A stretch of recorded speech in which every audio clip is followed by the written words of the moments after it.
Yoo-hoo. Ashley.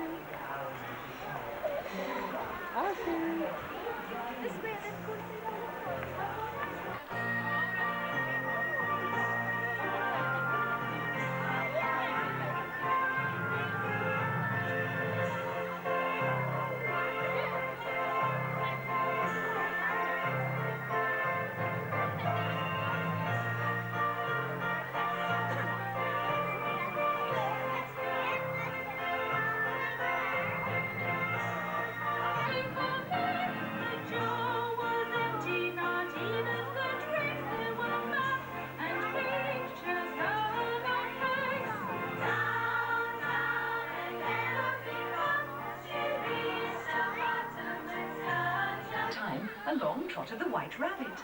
He was so startled when he saw her that he dropped his gloves and fan. Later she heard him say, "The Duchess, oh my dear paws, she'll have me executed. Where can I have dropped them?" Meaning the gloves and fan, of course. Alice ran off, and to her delight, she found herself in a thick wood. There was a very large mushroom growing near her, and when she peeped over the edge, she saw a large caterpillar sitting on the top, smoking a long hookah. The caterpillar said, "Who are you?"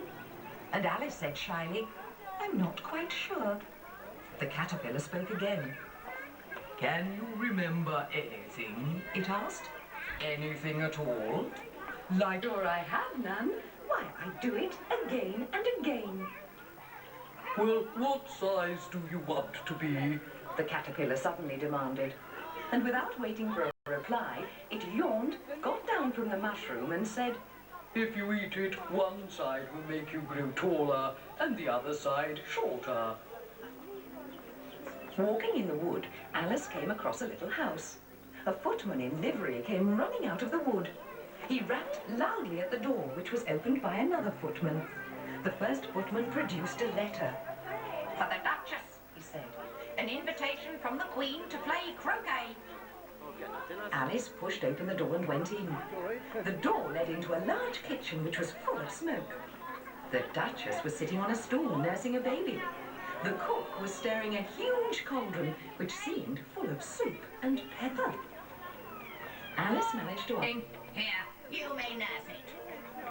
The poor little thing was snorting and looking very odd. So Alice decided to take it outside. She said, "If you are turning into a pig, I don't want anything to do with it." The next time it appeared, she said to it, "Which way shall I walk?" "It really doesn't matter which way you walk," said the cat. "In one direction lives a hatter, and in the other lives a March hare. They're both mad." Alice set off in the direction of the March Hare's house. She stared in amazement because in front of her was a house with ear-shaped chimneys. In the garden was a table set out under a tree, and she saw that the hare and the hatter were having tea. No room, they cried. "There's plenty of room," said Alice, and she sat down in a large armchair at one end of the table.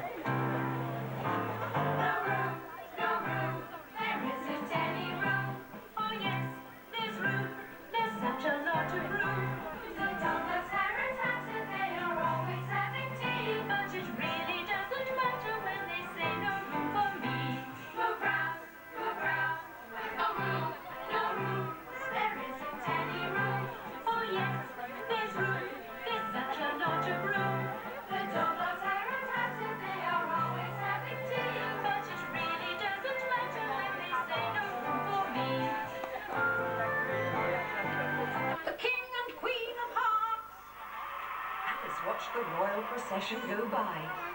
They were all dressed as playing cards, decorated with clubs, diamonds and spades. The royal children were ornamented with hearts. Then the Queen shouted, "Croquet time!"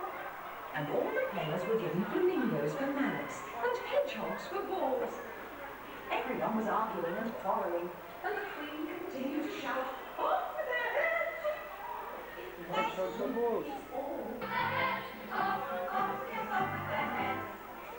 Now we will dance the lost acquaintance. not real, said the Mock Turtle, and he and the Griffin began jumping about like mad things.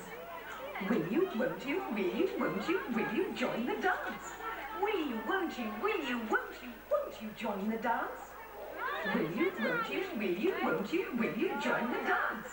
Will you, won't you, will you, won't you join the dance? It must be a very pretty dance, said Alice. They...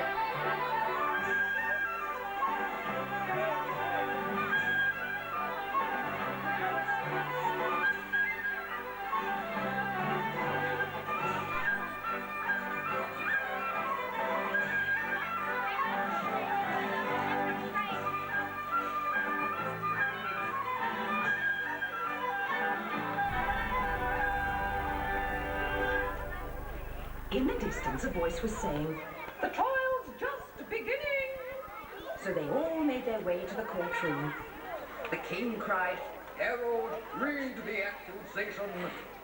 Then the White Rabbit blew three and said, "Treacle!" "Off with his head!" shrieked the Queen, and all the jurymen were waiting for the king to say something more. Instead, he got out his notebook and said, Rule 42. All persons more than a mile high to leave the court. "It's all stuff and nonsense," Alice cried. If the knave had stolen the tarts, he would have eaten them.